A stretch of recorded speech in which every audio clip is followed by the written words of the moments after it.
Emotional जज्बाती कह लें और जोशीले कह लें सीन्स देखने को मिले जब वर्ल्ड चैम्पियन इंडियन टीम अपने मुल्क वापस पहुंच गई।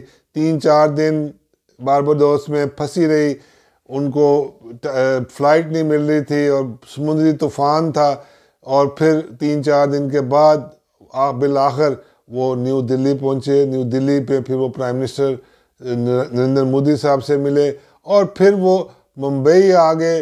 मुंबई के वानखेड़े स्टेडियम के अंदर और फिर मैरिन ड्राइव के अंदर बड़े ही एक मैं कह रहा हूँ कि इमोशनल और जज्बाती सीन्स देखने को मिले कि मैं खुद जब वो देख रहा था तो बीइंग ए क्रिकेट फ़ैन कह लें कि मुझे बहुत ज़्यादा मैं भी इमोशनल हो रहा था।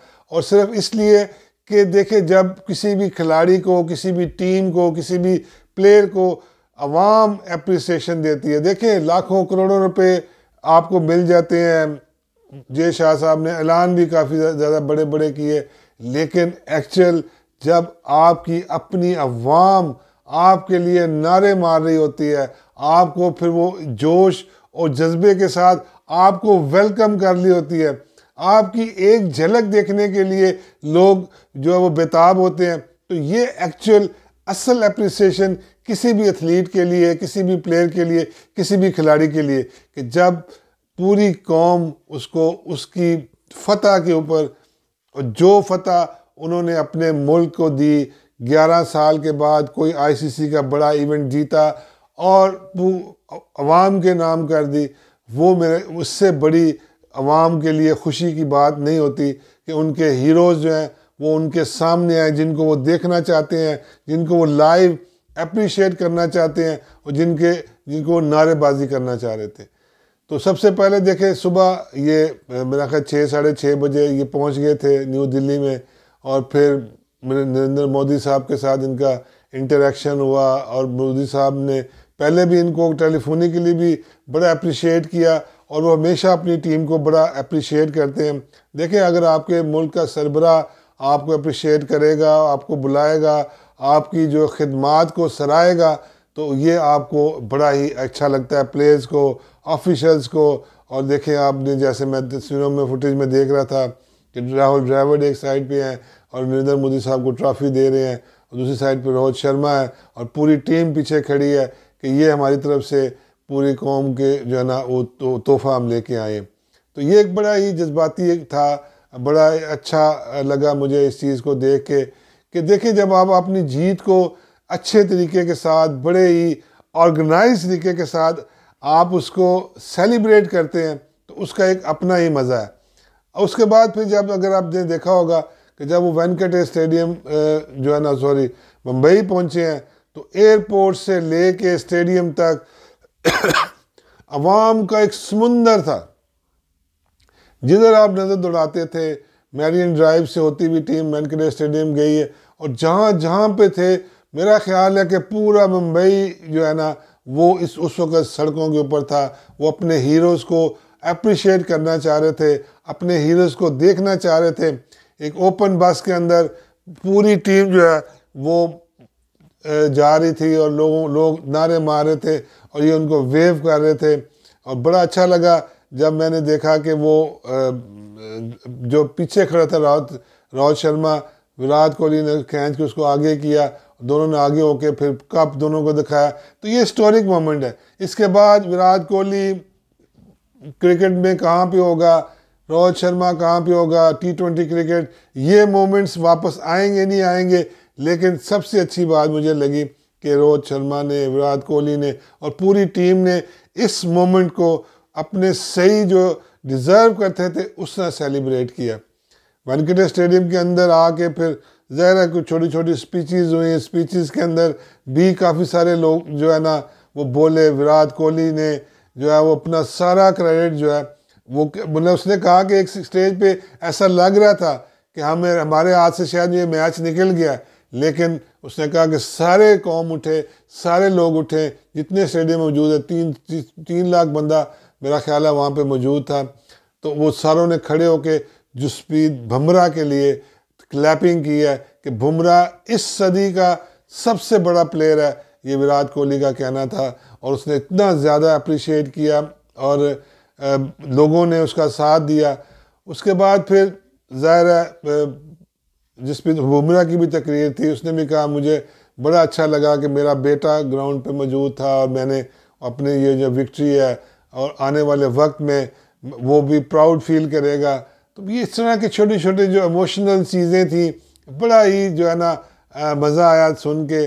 और फिर रोहित शर्मा के साथ भी जब इंटरेक्शन हुआ, इंटरव्यू कर रहा था, उससे भी जब पूछा गया, उसने भी पूरी टीम को अप्रिशिएट किया। देखिए उसने कहा एक बंदे का मैं नाम नहीं लेता, पूरी टीम इसमें शामिल है, पूरी टीम के अंदर फिर आपके सारे प्लेयर हैं, खेले हैं नहीं खेले हैं।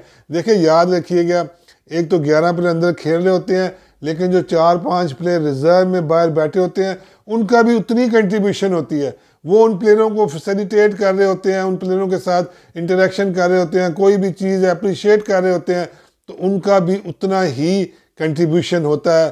फिर आपका स्पोर्ट्स स्टाफ है, स्पोर्ट्स स्टाफ में ज़रूरी नहीं कि हेड कोच ही है या बैटिंग कोच है या बॉलिंग कोच है, उसमें बिल्कुल मैसियर भी शामिल है, उसमें हर बंदा शामिल है और वो सब मिल के एक टीम बनाते हैं और वो टीम अंदर एग्जीक्यूट करती है और वो फिर आपके लिए ग्लोरी लेके आती है। इसलिए रोहित शर्मा ने सबको अप्रिशिएट किया, विराट कोहली को बहुत ज़्यादा अप्रिशिएट किया। और एक सीन जो था ना कल, वो मुझे देखने में बड़ा ही जो है ना मैंने एंजॉय किया। देखिए वो बदलता है रंग आसमां, कैसे कैसे किस तरह वक्त एकदम से चेंज हो जाता है। जब उसने हार्दिक पांड्या का नाम लिया कि आई एम वेरी थैंकफुल कि उसने आखिरी ओवर किया और आखिरी ओवर में इंडिया को मैच जिताया, तो उस वक्त पूरा स्टेडियम हार्दिक हार्दिक हार्दिक। और ये वो स्टेडियम है जो आज से 2-3-4 महीने पहले बू बू और हार्दिक के खिलाफ वो नारेबाजी हो रही थी और सारे लोग उसके खिलाफ बोल रहे थे। और किसकी वजह से बोल रहे थे? शायद रोहित शर्मा की कप्तानी जाने की वजह से। लेकिन आज वही रोहित शर्मा वो थैंकफुल है हार्दिक पांड्या का, और हार्दिक पांड्या ने जितना हार्ड टाइम देखा हुआ था, आज वो कहते हैं ना पैसा वसूल अप्रिसिएशन उसकी हुई है। और जिस तरह की उसने आज फिर खड़े होकर सबको वेव किया, हर बंदा ग्राउंड में जो मौजूद था वो हार्दिक हार्दिक हार्दिक। तो ये एक बड़ा ही एक मैं कहता हूँ कि वो कहते हैं ना कि इंसान को दुनिया में ही चीज़ें नज़र आ जाती हैं, कभी आदमी हीरो कभी ज़ीरो। तो इस तरह आपको कभी भी दिल बर्दाश्ता नहीं होना चाहिए। कि ये हमें एक लेसन है हमारे सब के लिए कि देखिए आपको गिव अप नहीं करना चाहिए। और ये जो थ्योरी गिव अप ना करने की, ये मुझे राहुल द्रविड़ जो उनका एक अजीम मैं कहता हूँ ग्रेट कोच इंडियन टीम के, जो ग्रेट सर्वेंट कह लें कि उसने जिस तरह इंडियन क्रिकेट की खिदमत की है, मेरा ख्याल है कि अब आने वाले वक्त में क्या राहुल द्रविड़ इनको मिल सकता है कि नहीं मिल सकता। लेकिन राहुल द्रविड़ की जो मैं कहता हूँ कि थी, और उसने भी जो ना तकरीर की, और राहुल द्रविड़ साहब ने जो भी सारा टीम को अप्रिशिएट किया, रोहित शर्मा को बड़ा अप्रिशिएट किया कि उसने मुझे फ़ोन कॉल की नवंबर में लास्ट कि यू बेटर स्टे ऑन, और अभी आपने इसको नहीं छोड़ना है। और फिर वो प्लेयर्स का वेरी थैंकफुल कि वो बिल्कुल उसने पूरे सब प्लेयर्स को एक फैमिली की तरह रखा हुआ था, और उसने कभी भी ये महसूस नहीं होने दिया कि मैं बॉस हूँ या मैं कोच हूँ। सारा देखें उसने राइट फ्रॉम देखें पूरा एक प्रोसेस के थ्रू राहुल द्रविड़ आया। पूरा प्रोसेस क्या था? पहले अंडर 19 के मेंटोर बने, फिर नेशनल क्रिकेट एकेडमी के अंदर सर्व किया, इन प्लेयरों के साथ काम किया, फिर जाके कहीं नेशनल टीम के साथ सर्व किया, और बड़े ग्रेसफुली और डिग्निटी के साथ फिर उसने ऑन ए हाई नोट छोड़ दिया कि भाई अब इससे आगे इससे बेटर अब मैं क्या अचीव करूँगा।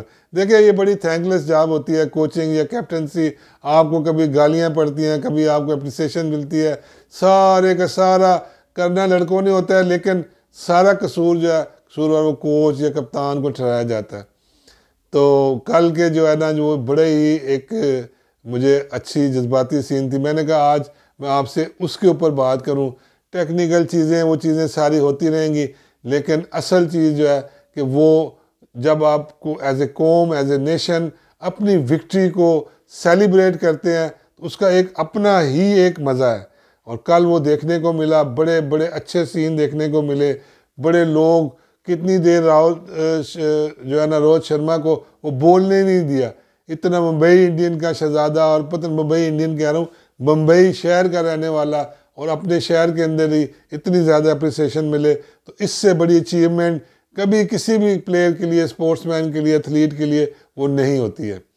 तो अपना रखें बहुत ज़्यादा ख्याल, और good luck to team India again.